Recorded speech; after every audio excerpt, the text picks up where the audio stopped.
If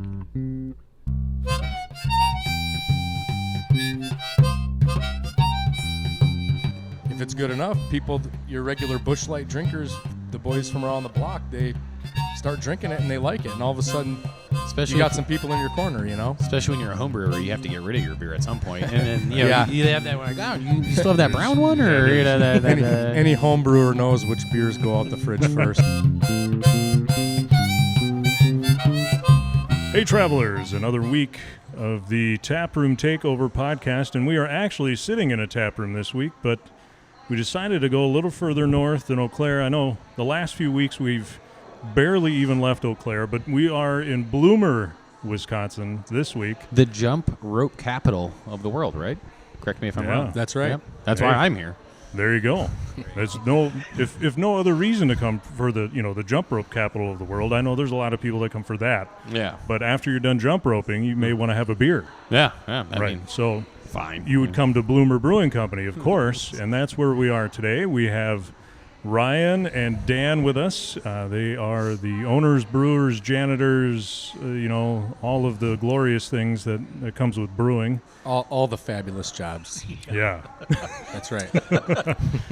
And just before we hopped on this, we actually got a little treat because, believe it or not, all of the things that we've done for Taproom Travelers over the last 7 years, very rarely do we ever get to watch beer being brewed.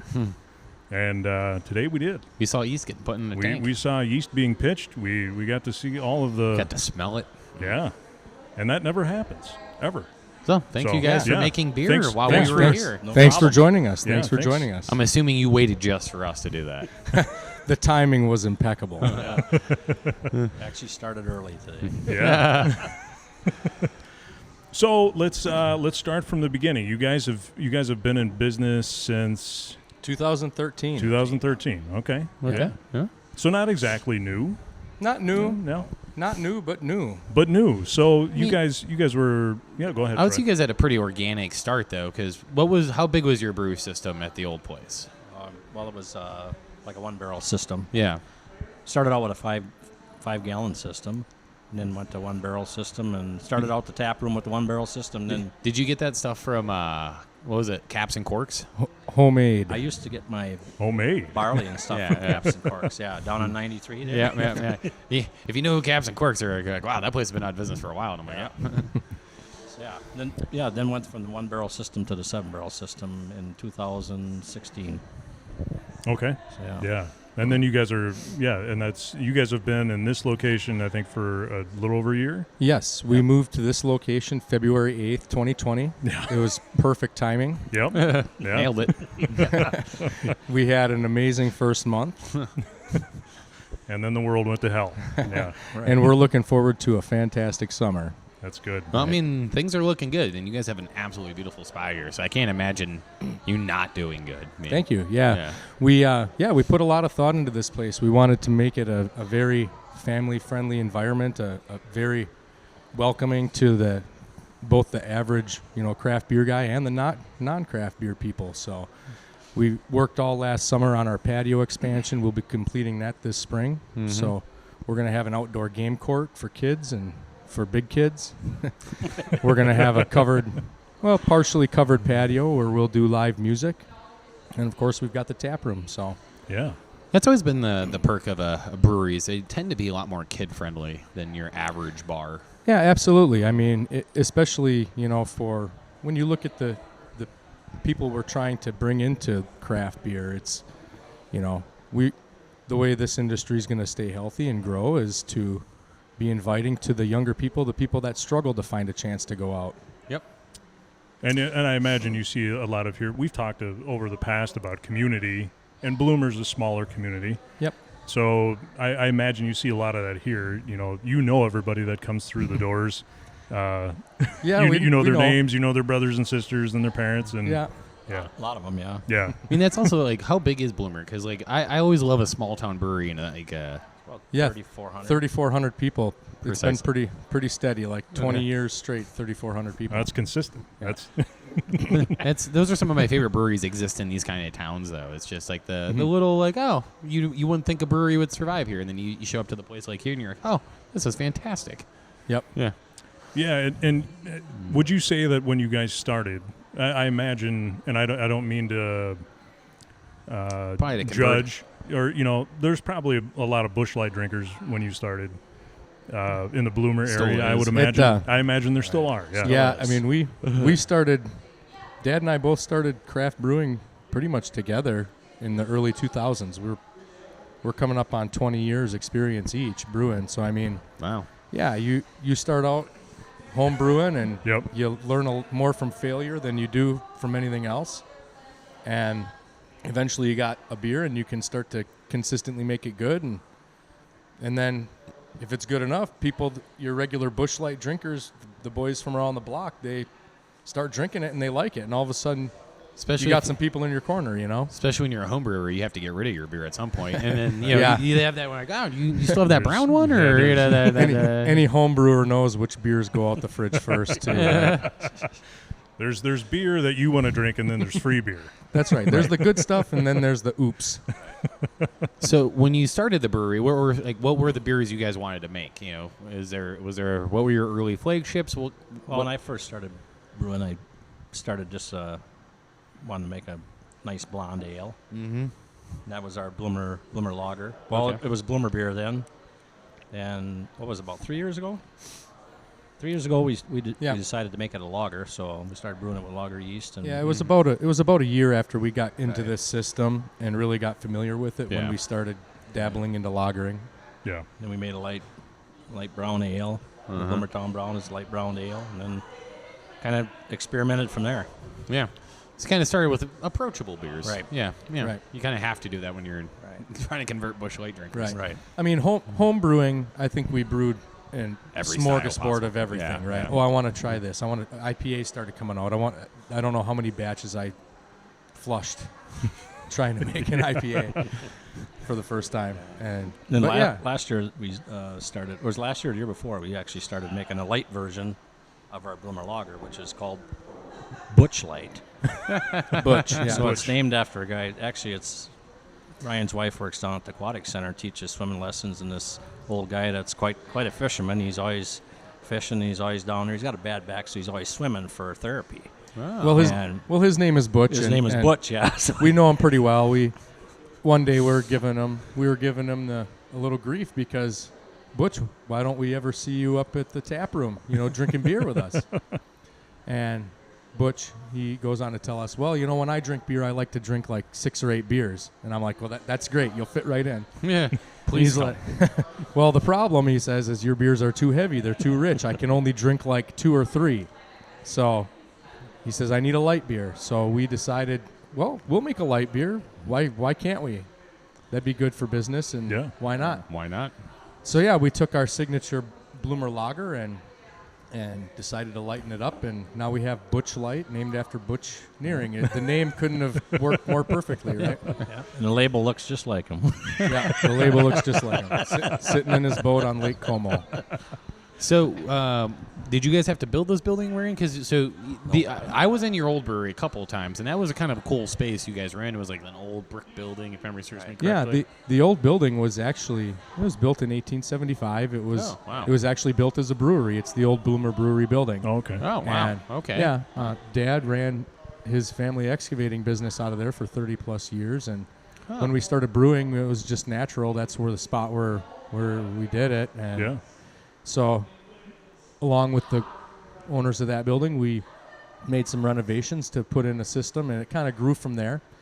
And then eventually, it kind of came down to we were outgrowing the space, Yeah. and they had more space available, but it was really On a different level. splitting up on different levels. So we we were already on 3 different levels. so we knew we Lot knew of we stairs. So we yeah had ramps. We had ramps to get spent grain out of the brew room, and ramps to get beer up back in the cooler, and so we carried many kegs upstairs. Oh, jeez. So yeah, we knew it was time to expand if we were going to make it more sustainable. So And unfortunately, whether the keg is filled with a stout or a light beer, they're still heavy. right. that's right. Maybe a helium beer. Have you guys tried a helium beer yet? Yeah, you No. maybe floated up there. Wasn't it It was a Jimmy Fallon thing, I think. Yeah. Yeah. Somebody made a joke about that at one Yeah. point. But. Yeah. So then you moved over here. When you moved to this building, did you guys build a spot, or did you have So to? no, we actually purchased this building and made renovations. This building was actually previously owned by the car dealership across the street here. Okay. Yeah. And so they did all their auto trim and detailing. So this place was already really clean and wide open for us. There was minimal stuff to demolish out of here. Oh, that's but it ideal. was, I mean, it's a 120-foot by 60-foot building, and it was completely open, and it's like a blank canvas. So it was That's perfect. perfect Yeah. spot, overlooking Main Street. Oh, yeah, you know, for sure. So, And no steps. and no steps. Oh, come on. Yeah, you can get the kegs right from there, right into here. That's Yeah. yeah. I mean, you guys also can see your brewery from the tap room, which is always like a bonus point if you're Right. doing like a check sheet of like things that make it an awesome tap room. Right. It's like, can you see the equipment? Absolutely. Yeah. Yes. Yeah, I mean, it's all shiny. It's got to be on display, right? You're like, I spent so much time cleaning this. We got to show it off. Right. We'll get my equipment. And one of the nice things about your location now is, especially for those people that are listening that are in Eau Claire, they're very familiar with Bohemian Ovens. Right. Oh, yeah, because that's they're- right. Yep. Yep. So it's right there. So I mean, if Yep. you're coming up on a Saturday night for pizza night or whatever, you can come right over here. Yep. Well, actually, Bohemian Ovens, they're not doing their pizza night anymore. They stopped it last year during COVID. Yep, they did, unfortunately. But the good news is we carry all their pizzas. Yeah. Wow, how about that? So, yeah, we do. and I saw the kolaches around we carry there their too, yeah. kolaches and also a pretzel. And we got a pretty good assortment of Bohemian Ovens foods. And, Is there a limit on kolaches a guy can buy? whatever we've got in stock. You know, they're right across the street. We could just go down there. I'll Right. call up Josh. I'm sure he'd be happy to get everybody as many kolaches. I live downtown Eau Claire, and every Saturday I'm like, I'm gonna go get 3. I tell the wife I'm getting 2. I get 4, eat 2 on the way home. Yeah, and Josh just bought a delivery truck, so he might be hauling more. Well, there you go. Oh shit! Yeah. We need to get some beer on those loads too. Like, how can we consolidate? I mean, this? that is the one thing that we're missing in the Saturday farmers market. You know, if you're there Right. at noon, I mean, that's an acceptable time I for would a even beer. say 11 a.m. Yeah, That's yeah. when most bars open. Yeah, I would eat a kolache and have a beer. Yeah. Yeah, you bet. So let's talk a little bit more about the community and how they've embraced you. So I imagine, you know, and I was never at the old place, but I imagine it was a little smaller, judging by what you guys described. Yeah, roughly, I'd say about a third the size of this tap room. Okay. It was still it was a decent sized tap room, without a doubt. And really, the community really started embracing us up there. We started out with a mug club. We figured that was a good way to try and get local Yeah. people in and Yeah. offer them a cheaper price, and then, you know, your weekenders, your travelers, you got your premium pricing and stuff like that. So that started off really good. And in fact, it started off so good, by the fall time, we had to add another 100 mugs to it because there Oh, was such wow. a demand of people to join in. So that was kind of when we knew that, hey, we can get some community support here. And from there, it's been more like a partnership with the community. You know, Yeah. we're in the Chamber of Commerce. We're in the Chippewa County Chamber of Commerce. Oh, nice. We get involved with the fair. We do all kinds of brew fests all over the area. We're constantly trying to raise or expand our ring and reach into the area. So it's, you know, we've got a pretty good grasp of the Bloomer area. And we, during the summertime, well, I would say last year was our first year in this new building, which afforded us a much better location, you know, for people Yeah. to find. And we easily did 70% of our business was people traveling from out of town coming through here. So That's awesome. I would That's a- definitely say this building's easier to find. Yeah. I remember they're in a new building. Like, oh, that's the one that there, says, there it is. there it is. Found it. It's the one with the big "The Brewery" The sign. brewery. I didn't have to go into like a building and down a ramp, you know. The What's- sign literally says "The Brewery." Yeah, I know. I took a picture of it. It's great.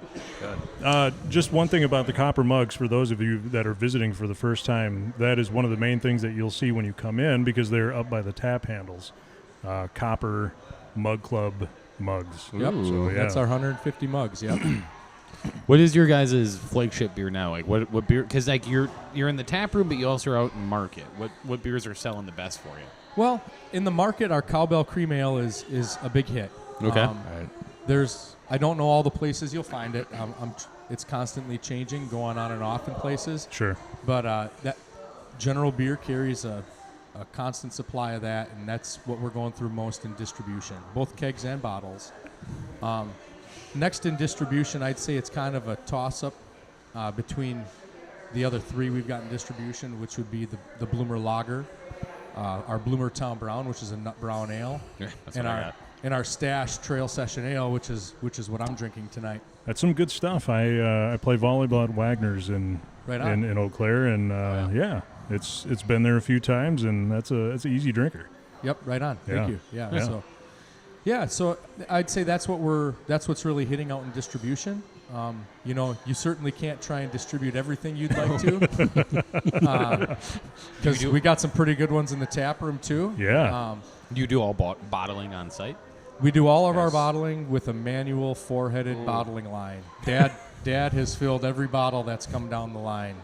Filled with love, right? Filled with love. And I imagine with love and if you capped with visit, love. if you visit and you ask really nice, you can have Dan sign a bottle of whatever for you. You bet. We can do autograph bottles. Yeah.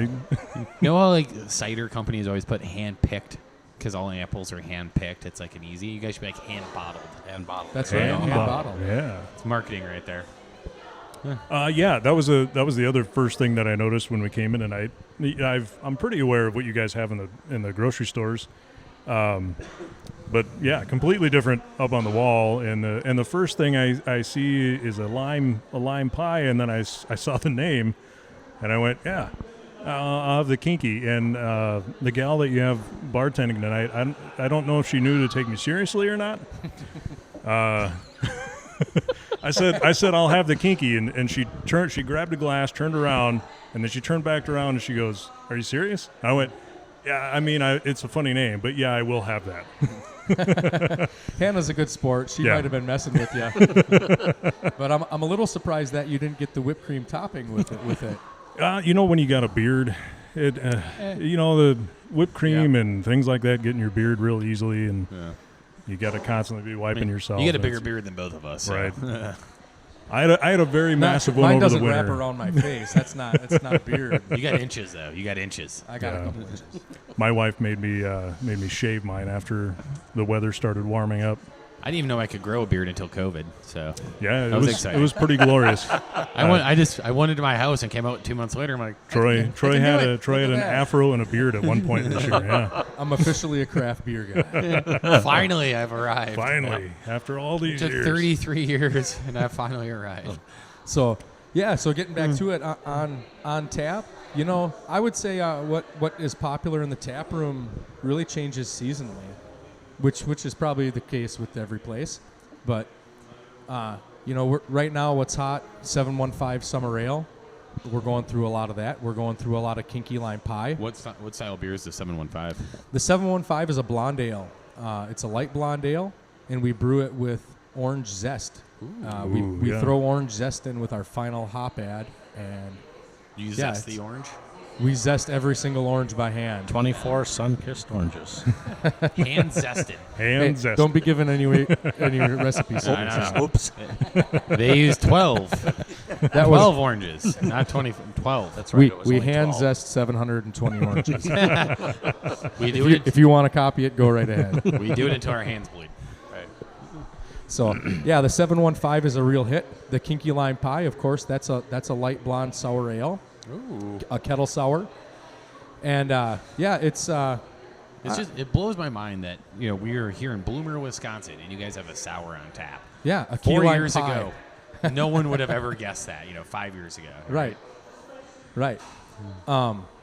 And right now we just put a new beer on tap last week. This is a new beer that we first came out with. We call it Mint Condition. Ooh.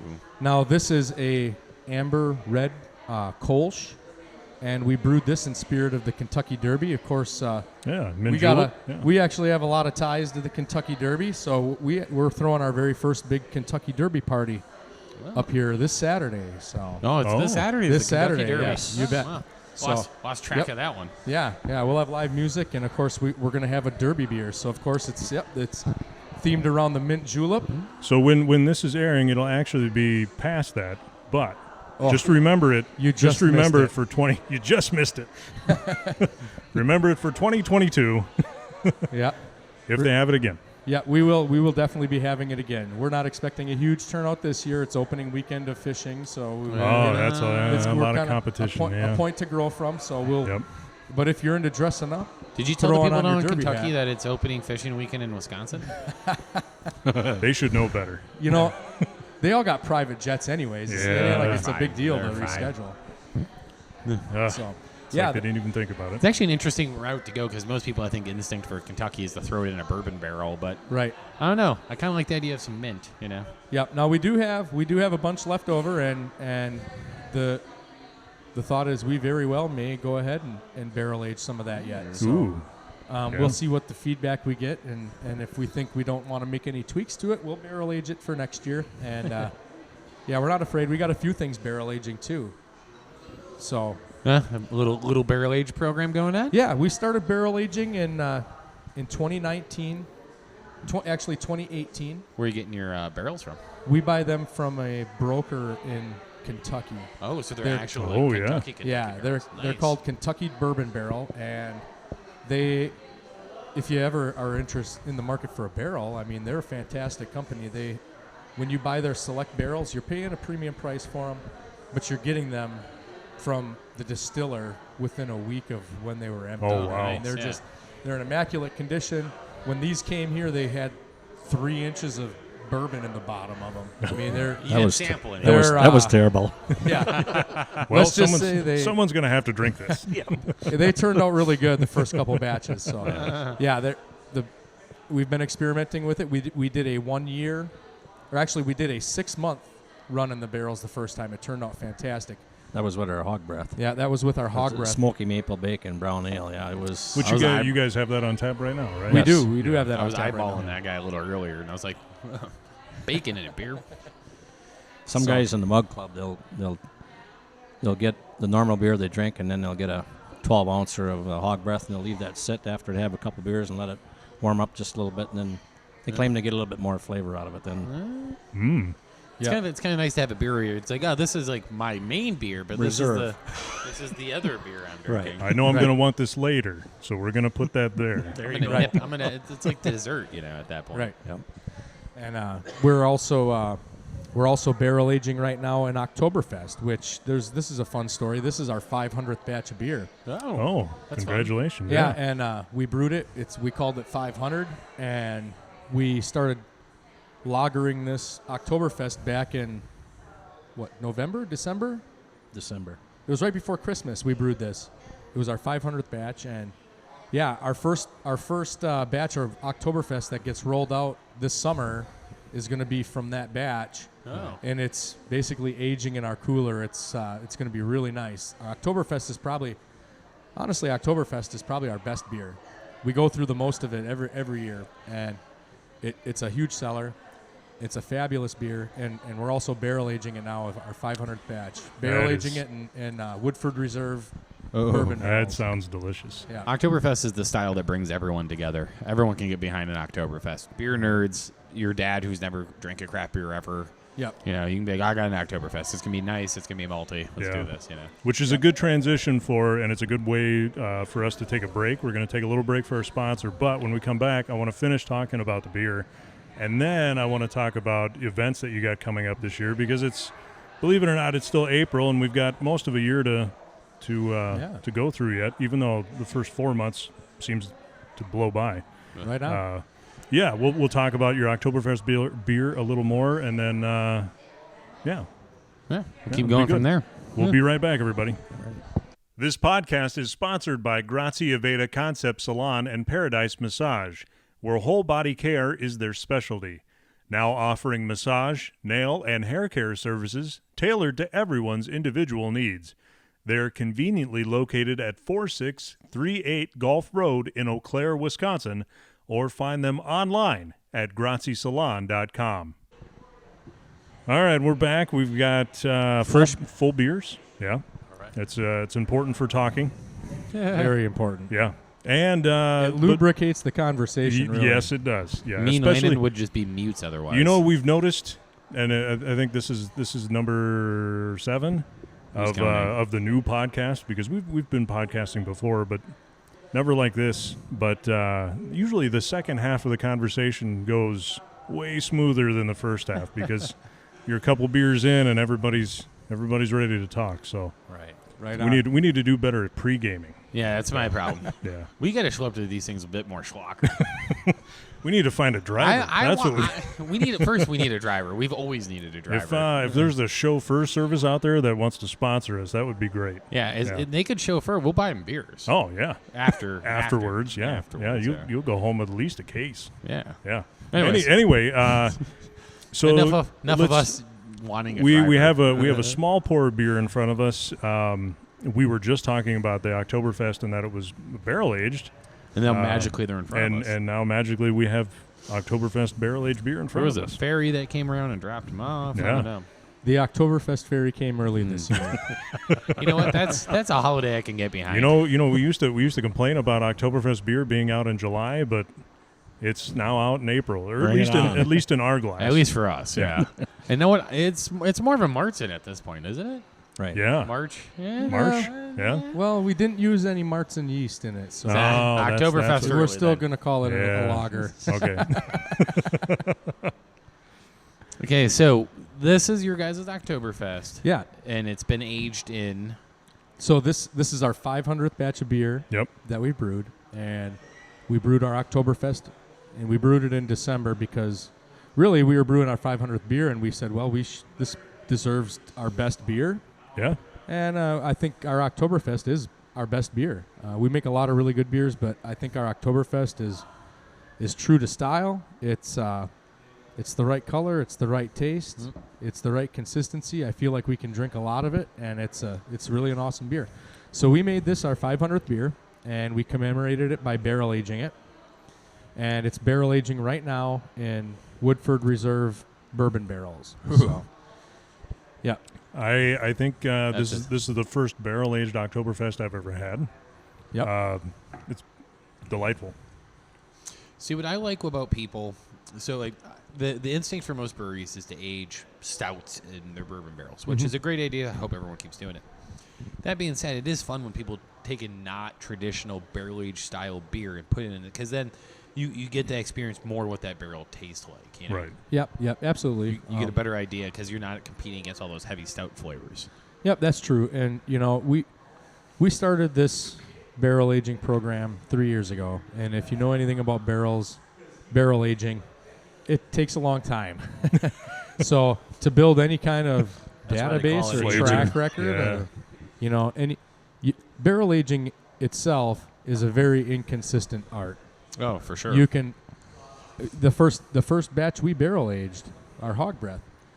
You could have blindfolded me and filled 3 glasses and had one glass from one barrel, one glass from another barrel, and you could have had a batch blended, and I could have blindfold taste tested you and told you exactly which one was which. That's how distinct it is. Yeah. That's the same batch of beer going into 2 barrels that just came off the line at the same time through a warehouse broker and delivered here within a week of when they were emptied. It's hugely inconsistent. So it takes a long time to build up a barrel aging program. So, yeah, my whole idea and approach to it has been to experiment as much as I can with the resources I've got. We're not really at the level where we can put a lot into it, but we want to learn. So when we have the ability that we can really start to stretch it. At the end of the day, though, that's the funnest part about craft breweries is there is no rules. Like there is no rule that says you can't put an Oktoberfest in a barrel. It's also good for people to remember that when you do get a really good barrel aged beer, it wasn't just we just decided to barrel age beer. This is the very first barrel that we ever bought, and it turned out to be the best beer ever. It rarely does that happen, right? That's true. With the inconsistency, we fortunately haven't had a bad barrel. That's good. And a lot of that is going to come down to your practices, how clean you're keeping everything, your sanitation procedures, what you're putting in the beer, if you're adding any adjunct to it. Yep. It all has an effect on what it does in that barrel. And the first time we did it, I was explaining to you guys during the break. We had one barrel that went into secondary fermentation and one that stayed. The bung kept popping off of it, and I didn't know what we were going to do. It was the first time we were barrel aging, and I thought we messed it up. Right? Yeah. So it ended up when we we ended up blending the two batches together. It turned out fantastic. It was a phenomenal beer. I would say what I find fun about this beer, and this is not the first time you've aged something in this barrel, right? No, this is the first time in this barrel. Is it? It is, Wow. yep. That is surprisingly smooth for a first barrel use. Like that is the light sweetness you get from that Oktoberfest just blends so nicely into the kind of that whiskey bourbon flavor. It's almost like a very unified beer. I like it. Yeah. Mm-hmm. These particular barrels, we did have to do a head swell on them when they came in, so we had to give them a flush. So they. Yeah, my wife has to do that to me at least once a week. It probably did. Barrel douche. we probably lost a little bit of bourbon sting doing that. Sure. And you'll have that, but that's part of the art and part of the individuality and the part of the story of that beer, right? And I would say that's probably makes it more drinkable for a lot of people. I like the bourbon sting. Those that drink bourbon probably like that. Mm-hmm. But I imagine for the average beer drinker, that's your Butch Light guys are going to be a little shocked by it. I'd be super excited to try this beer carbonated because like I said, that unified flavor you get from that Oktoberfest. I would have never thought this. Oktoberfest might be meant for bourbon barrels. I don't know. Bold move, bold statement. I know. It's going to be pretty good. We're probably going to put some of this on nitro too. So ooh. It's You're not just doubling down on the crazy. It's not. It's not exactly Reinheitsgebot, but Reinheitsgebot. Yeah, boot. Reinheitsgebot. Yeah. Well, maybe it is Reinheitsgebot because it is America. So you just. I mean, I can't pronounce you change German. You change it just a little bit to suit. Landon's learning German, and I just butcher languages like it's going out of style. They don't teach you a lot of like drinking language other than beer. You don't pick up all the slang. You don't pick up the drunk slang. No, I learned all of that's what foreign exchange students are for. They teach you the you good learn stuff. you learn all the swear words, and you get that out of the way. That when you go to learn the actual language later, you've got all that. Just fill in the blanks at that point. Yeah. Beer. Beer. Yeah. Mehr Good. bitte. Good. Ein Bier bitte. Yeah. I'm tapped out. That's all I know. I just no. You got to be polite. So you say a beer, please. You don't want the Germans to hate you right off the bat. I mean, I mean, Troy does, but the rest, that's. I like rubbing people the wrong way. That's why Troy needs a babysitter when he goes to foreign countries. You gotta. That's I got a wife. Anyway, so the beer. So you guys are. I'm assuming that you're putting this out for Oktoberfest this coming year. No, unfortunately, this will not be out for Oktoberfest this year. We are doing This is all part of the barrel experimentation. Yeah. So we have yet to age one for 2 years. We did a 6-year stint in a barrel. We've done a year twice. So now this one we're experimenting and doing a 2-year stint. So we've kind of done. We are super exclusive here. We've done So we've done two. We've done 3 different types of beer on 3 different time scales. Like I said, we're trying. We want a good beer to turn out for sure. That's number one. Right. But the other thing is and probably the more important thing is we want to learn from it, and we want to learn how we can develop our skills barrel aging beer along the way. So 2022 then. 2022, it'll be unveiled at our Oktoberfest party. There you go. Yeah. You heard it here first, though. You heard it here first. 2022. Get the gossip channels going. So I'm drinking your guys' 715 Summer. I'm not going to lie to you. This is fantastic. I'm enjoying the crap out of this beer. So you guys do have an Oktoberfest celebration then too, right? Yes, we do. Yeah. And it's on the scale, you're not going to see like a huge party like you're going to see if you go to Chippewa. They do a really awesome one. Wine Kugels goes all out. Yep. Yeah. We do. I think the last couple of years we've done it, and even last year I think we had around 300 people. Wow, that's still which is a pretty good really, show for really our good. spot here. Yeah. Yep. But we do have the ability to expand it here. We can add more tent space and expand the beer drinking grounds. So there's room for expansion, and it's a party we like to do. This year we're going to be doing it August 21st. Okay. So it's going to be Saturday, August 21st. We're actually doing it in August, and there's a number of reasons for that, but the main reasons is because Bloomer has so many awesome things going on. And the entire month of September, every weekend is dedicated to some sort of festival or event. Celebration. Good old small half town. Of, Yeah. half of August is, so we've been fighting it every year when to schedule it. We've always been trying to target the end of September. Then we don't want to go on the same weekend that Leinie Kugels is. And Right. so this year we just said, you know what? There's nothing wrong. We're going to do it in August. We might be the first one of the season, and we can push it. And Set the and bar hopefully high. come out here and check out our Oktoberfest and let this be the bar, for Right. every other awesome Oktoberfest. Well, then there's some people that say at the end of the Oktoberfest season, we just didn't get to enough celebrations. Well, now you can do all of them. Right. Exactly. You start here and then work your way down. I'm definitely not used to doing radio. You can't see my face when I'm halfway trying to be funny, but Well, it's, we obviously love Oktoberfest. Yeah. And we would never poo-poo any Oktoberfest party. We at think this they're all point- awesome. They're at this point in the game, it's just let's Yeah. find a good place that's making beer and let's have fun. That's right. Who That's cares right. if it's August or September? I mean, right. Right. However, splitting if you do get a chance to go overseas, Dad, you were there in 2 years ago. 2019. Oh my! Was at Oktoberfest grounds in Munich. Oh, That's awesome. We had a great time. Yeah. was it nuts? You know what? It was kind of crazy. We were there. We were at the Hofbrauhaus. Yeah. They have like about 7 different big tents in Oktoberfest grounds. And first one we were at, it was at the Hofbrauhaus, and it was probably about 11:30.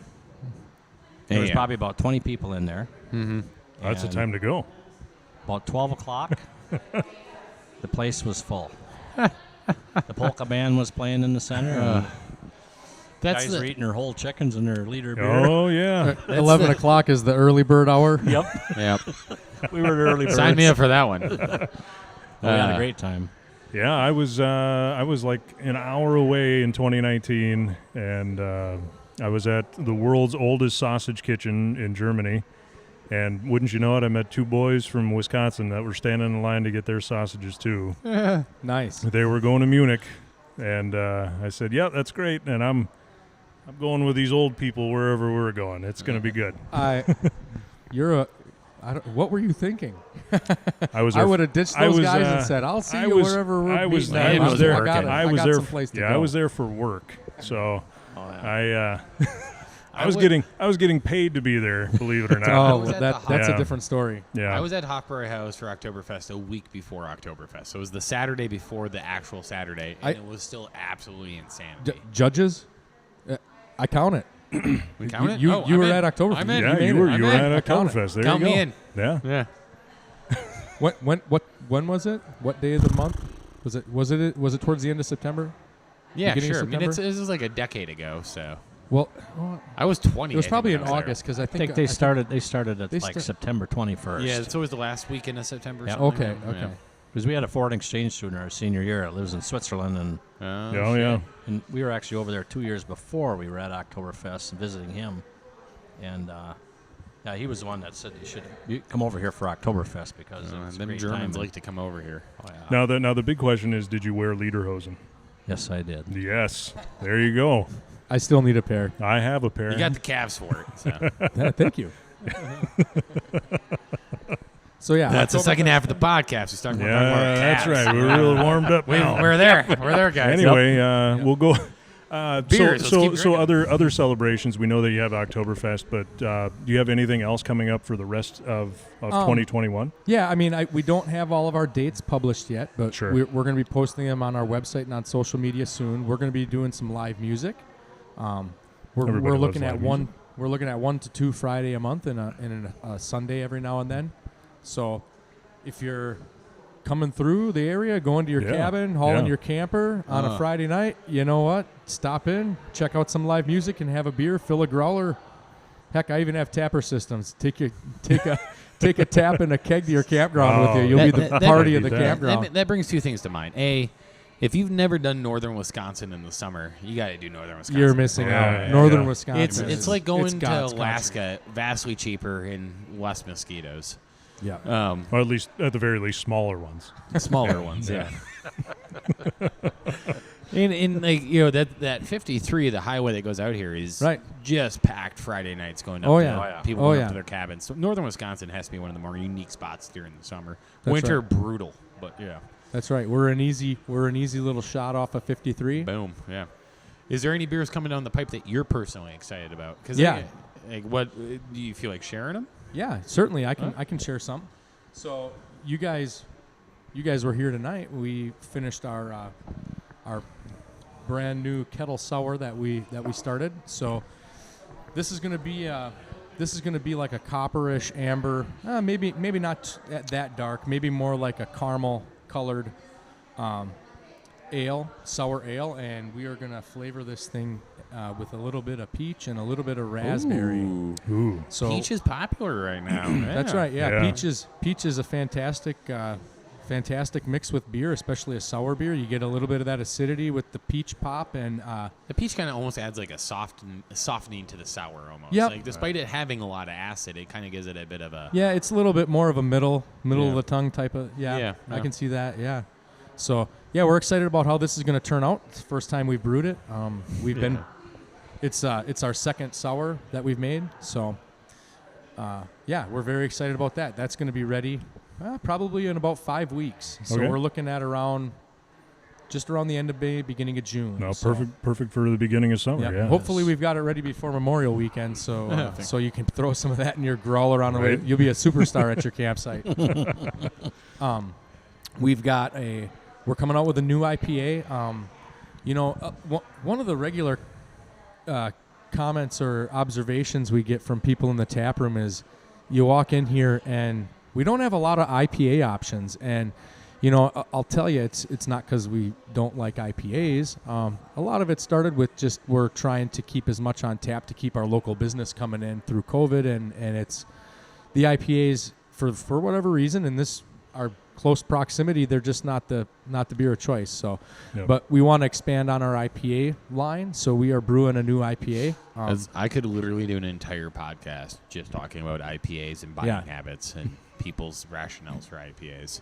Yep. It has to be one of the more bizarre beer. You're looking at what 50+% of all beer sold is probably an IPA. Yep. But that being said, local Wisconsin towns. I'm from a small town in Wisconsin as well.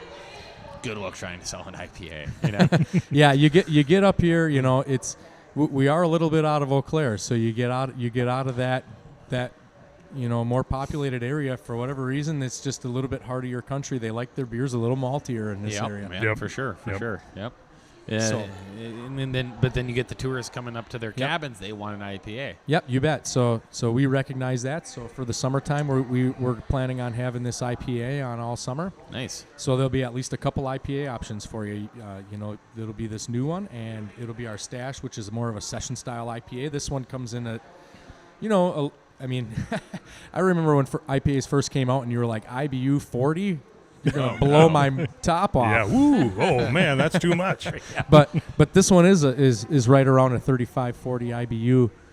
So it's not real high on the bitter scale, but it's got a really good upfront aroma. Yeah. We use a lot of Cascade in that, and we dry hop it. So it's Yeah. it's a good all day drinker IPA, really. And I've been with my wife for 13 years, and I think for 10 of those years, she's only drank IPAs. Literally. Like, you have an IPA? No? We're leaving, So It's true. Thank you. Yeah. Thank Yeah. you. My wife's the same way. She likes IPAs. We're in the same boat here. My wife is not that way. No. Yeah. That's- Your wife's the complete opposite. She hates IPAs. Won't even try the 40 IBUs where Yeah. that's a sessionable IPA. No. Nope. There used to be this brewery we'd go to, and my wife would buy case after case of IPA, and I finally looked it up, and it was 120 IBUs. wow. I was like, of course, the one that you buy the most of is 120 IBUs. Like, you can't even taste that. Like, you're just wasting hops.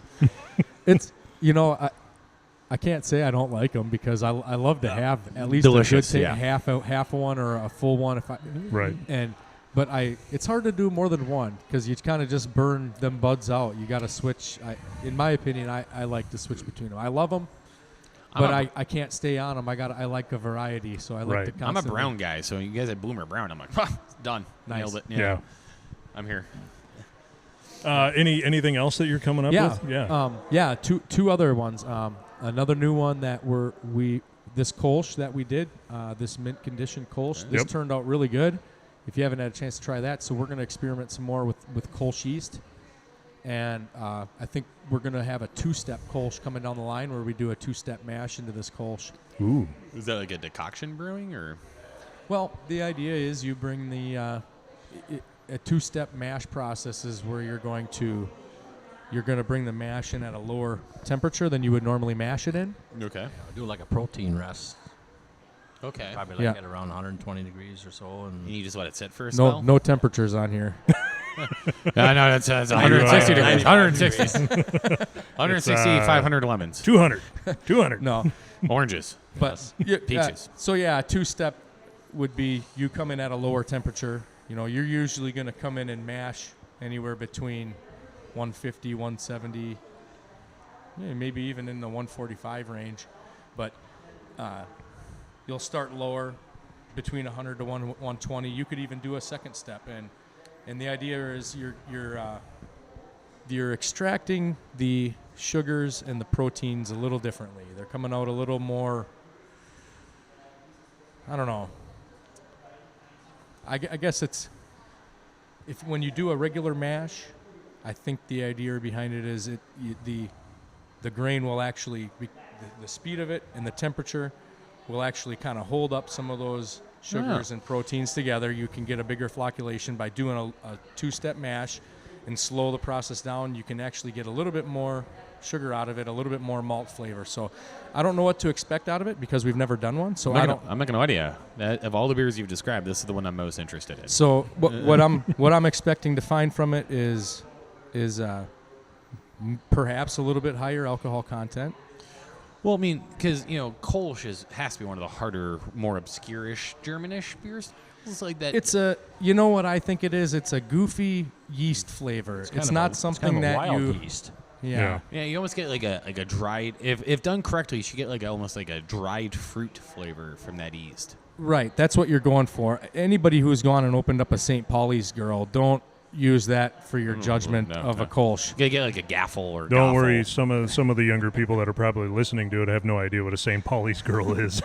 They're a really cool looking bottle with an awesome looking blonde, Yeah, and it's yeah. a Grolsch, the Grolsch top. The Yeah, flip top. the Grolsch. man, Yeah, man. nobody. Good old pop. There's a Yeah. lot of people that don't know what Grolsch Oh, is man. either. Yeah, Those were awesome. I thought that was the coolest beer, and then I took a swig, and Here you go. This Yeah. is just a little ripe, little skunky. yep, yeah, It's but- in a green bottle. What were you expecting, right? like Right. Mickey's. Yeah, Yeah. So, yeah, I really don't. I'm not familiar with the 2-step process, so it's going to be a total shot in the dark. We're going to find out what it does.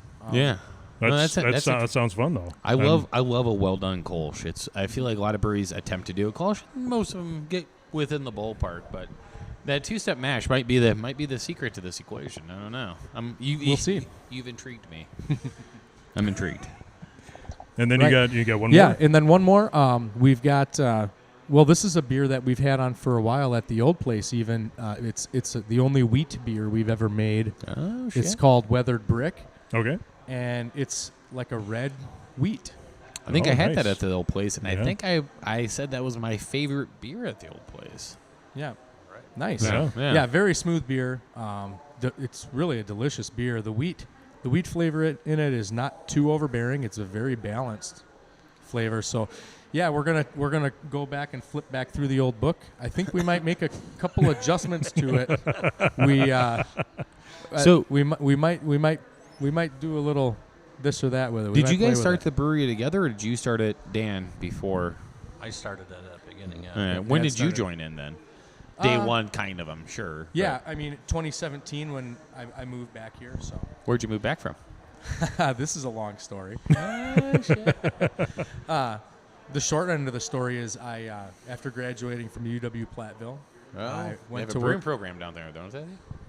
Do they now? Engineering. Well, you said you're engineering, yeah. you're in My friend engineering, went down so there. I yeah. drank beer in their commissary. That was Really? brewed on Well, campus. that's right. Yeah, the old the brewery in the student. Yeah. Yeah. Yeah, that's right. Honestly, I don't remember what the beer tasted like back then. But I did start home brewing at Platteville. Nice. And anyways, from Platteville, I moved to Fort Lauderdale, Florida. Oh, I took a job with a heavy highway civil contractor, and I worked down there for 10 years. Florida, Wisconsin's pretty much the same thing, right? Very close. Not a fun place to hang out when you're like a 20-something-year-old Yeah. guy. Just Yeah. not, yeah. Yeah. So, Yeah, I was in Florida, and then I did 5 years in Texas working heavy highway, building bridges. Oh, wow. And so, yeah, in 2017, this is after Dad started working on the new system. Ryan was brewing with a guy down in Florida down there. The guy that had a bunch of different recipes or Yeah. whatever. Yeah. Yeah. That's where I kind of got the idea from it. I No. was down there, and he was brewing with the guy, and he had like a light brown ale that was in a 22-ounce bomber.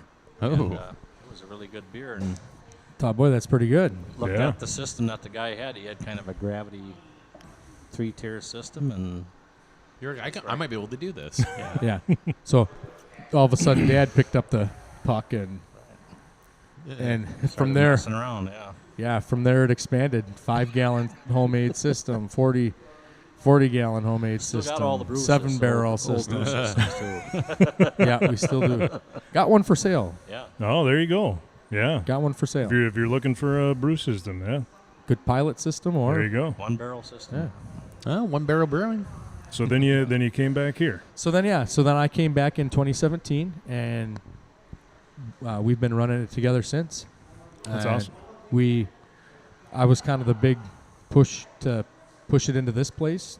I don't think Dad wanted to jump into that operation, so in order to make that move along, I had to jump in, and so yeah, the new place is kind of the new era of us working, together, and it's That's definitely awesome. a family affair. My wife Yeah. is very much involved. She's up here regularly.